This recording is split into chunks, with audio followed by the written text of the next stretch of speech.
Welcome sa Salitang Buhay. Liwanag at gabay sa bawat yugto ng buhay. Bago tayo magpahinga sa gabing ito, inaanyayahan kitang sandaling tumahimik at ipahinga ang iyong puso sa presensya ng Panginoon.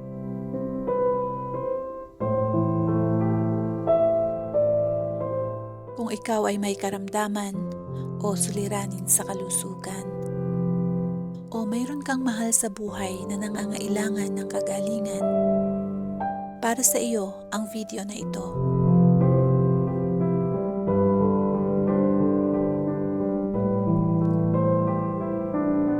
Kung naniniwala ka na ang Panginoong Hesus ang dakilang manggagamot at naniniwala kang kaya kanyang pagalingin, isulat mo sa comment section ang salitang Amen at sama-sama tayong lalapit sa Kanya ng may pananampalataya, pagtitiwala at pag-asa.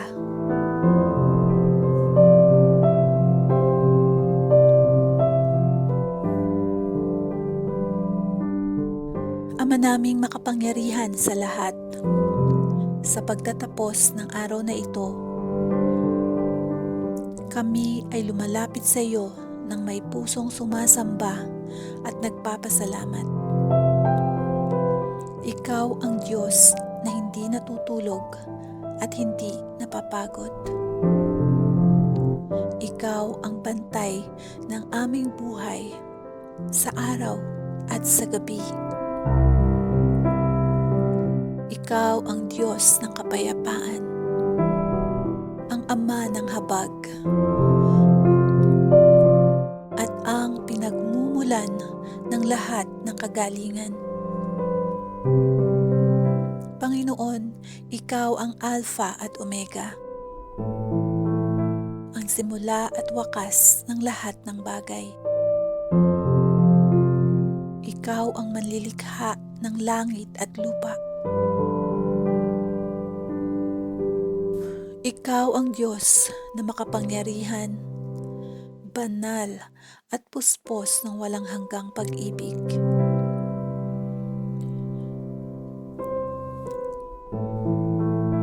Sa gabing ito, itinataas namin ang aming mga kamay at puso sa iyo. Ikaw lamang ang aming sinasamba. Ikaw lamang ang aming inaasahan. Ikaw ang ilaw sa gitna ng kadiliman. Ikaw ang kapayapaan sa gitna ng aming pagod. Ikaw ang pag-asa sa gitna ng sakit at pangamba. Panginoon, kahit sa katahimikan ng gabi, ang iyong presensya ay buhay at kumikilos. Naririnig mo ang bawat puntong hininga. Nakikita mo ang bawat luha. Alam mo ang bawat kirot na aming nararanasan. At sa gabing ito, kami ay nagpapahinga sa iyong presensya. Ama naming mahabagin, bago kami magpatuloy sa aming mga kahilingan, kami ay lumalapit sa iyo ng may pagpapakumbaba at pagsisisi. Patawarin mo po kami sa aming mga kasalanan. Patawarin mo kami sa mga salitang aming nasabi na nakasakit sa aming kapwa. Sa mga pagkakataong kami ay nag-alinlangan sa iyong kabutihan. Sa mga sandaling pinairal ang takot kaysa pananampalataya.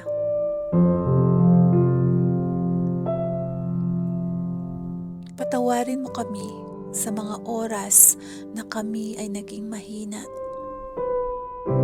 nagreklamo, o nawala ng pag-asa.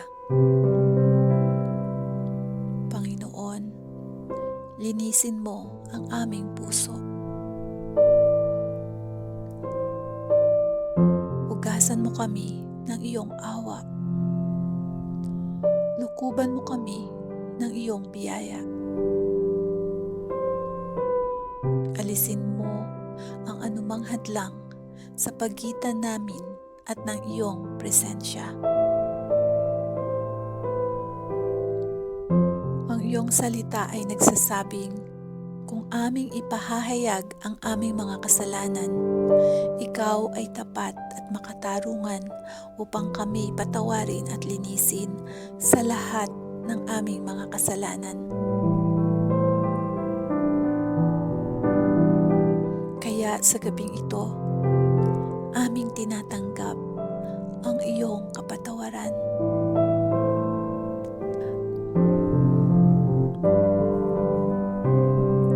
Hayaan mo, Panginoon, na ang aming puso ay mapuno ng iyong kapayapaan habang kami ay lumalapit sa iyo.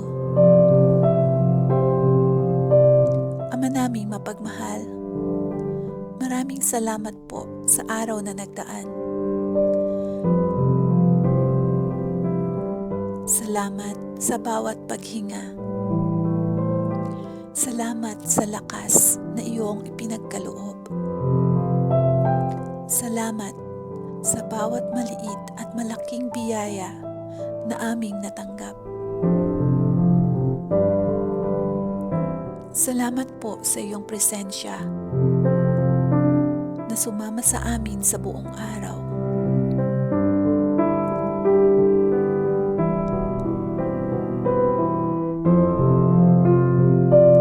Salamat, Panginoon, sa iyong pag-iingat sa bawat sandali.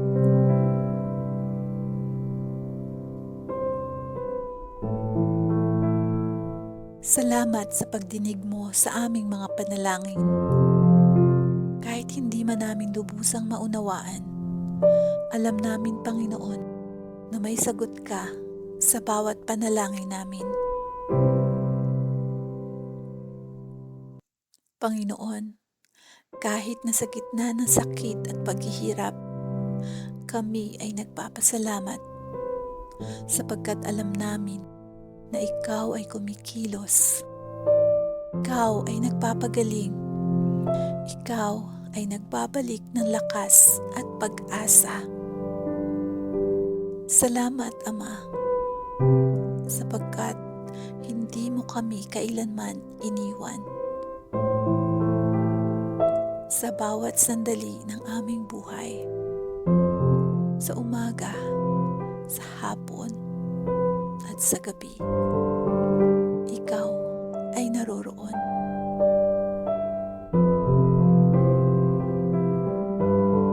Kung ikaw na nakikinig ngayon ay may iniindang sakit at karamdaman, sambitin mo sa Panginoon ang bahagi ng panalangin na ito at manampalataya ka na ikaw ay kanyang pagagalingin. Ama naming manggagamot, dalawin mo po ako ng iyong banal na presensya. Haplusin mo ako ng iyong makapangyarihang kamay. Lukuban mo ako ng iyong kapangyarihang magpagaling. Ikaw ang Diyos na nagpapagaling sa lahat ng uri ng karamdaman. At nananampalataya ako, Panginoon, na pagagalingin mo ako mula sa sakit. Banggitin mo ang iyong karamdaman sa Panginoon ngayon.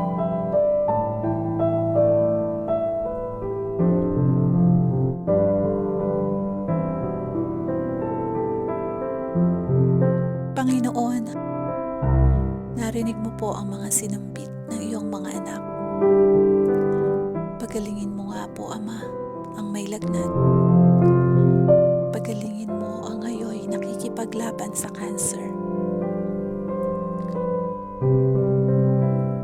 Samahan mo at itawid ang sino mang sumasailalim sa operasyon. Gamitin mo ang mga doktor at mga ospital dito sa lupa upang dumaloy sa kanila ang ganap na kagalingan na nagmumula sa iyo. Hipuin at pagalingin mo ang may sakit sa puso, sa baga, sa bato, sa atay, ang may problema sa paningin, sa pandinig, sa pangunawa. Bigyan mo po ng lunas ang karamdaman sa bawat bahagi ng katawan ng kapatid na nakikinig ngayon at buong pusong nananampalataya sa iyo. Panginoon, Ikaw ang nagsabi, sa pamamagitan ng iyong mga sugat, kami ay gumaling. Kaya sa makapangyarihang pangalan ni Jesus, aming idinadalangin. Palitan mo ng kaginhawahan ang bawat kirot sa kanilang katawan. Pahupain mo ang bawat impeksyon at pamamaga. Panginoon, palakasin mo ang kanilang katawan habang sila ay nagpapahinga ngayong gabi. Hayaan mo na habang sila ay natutulog, ang iyong kapangyarihang magpagaling ay kumilos sa kanilang katawan. Dalawin mo sila ng iyong kapayapaan. Kung may takot sa kanilang puso, palitan mo ito ng pananampalataya. Kung may lungkot sa kanilang kaluluwa, punuin mo ito ng pag-asa. Kung sila ay nanghihina, ibalik mo ang kanilang lakas. Paalalahanan mo sila, Panginoon, na hindi mo sila iiwan at hindi mo sila pababayaan.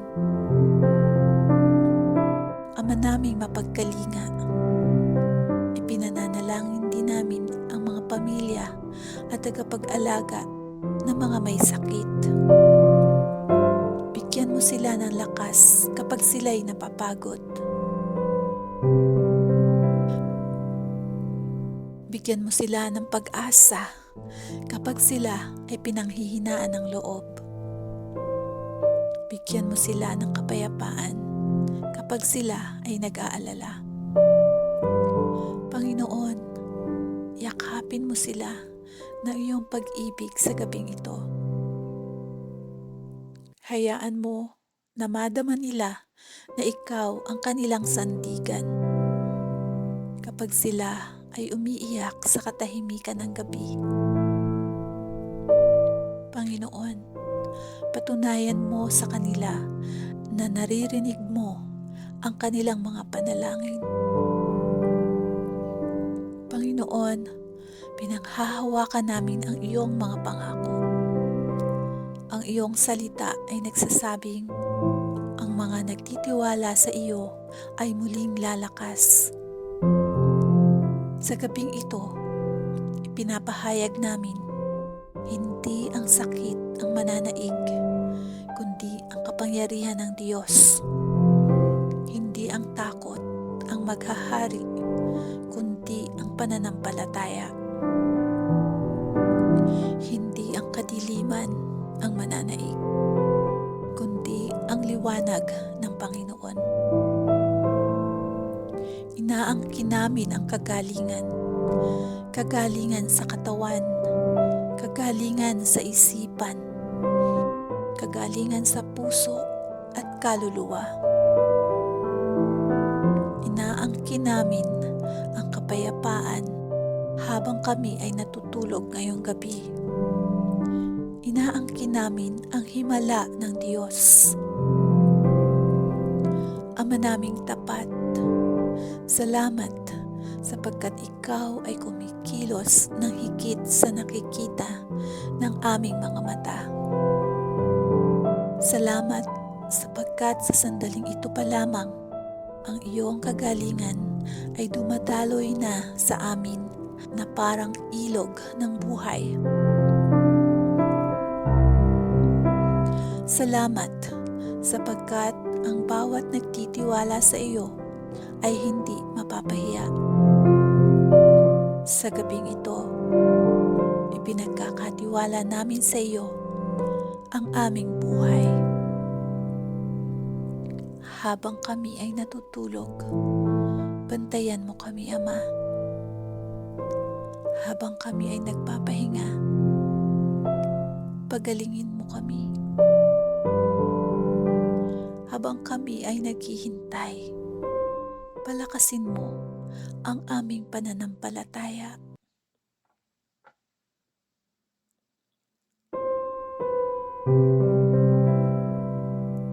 Sa iyo ang lahat ng papuri, karangalan at kaluwalhatian. Ito po ang aming dalangin sa makapangyarihang pangalan ng aming Panginoong Hesukristo. Amen.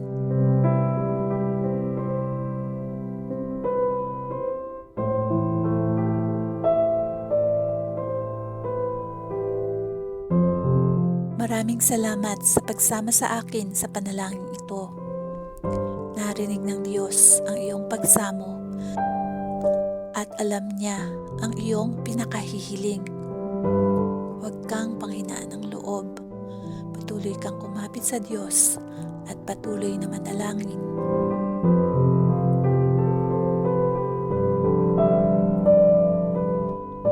Kung napagpala ka sa iyong narinig, huwag kalimutang mag-like, mag-subscribe at i-hit ang notification bell para updated ka sa mga susunod pa nating video.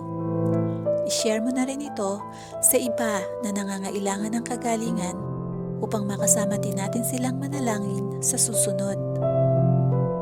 Magandang gabi at naway maranasan mo kapayapaan at kagalingan ng Diyos habang ikaw ay nagpapahinga.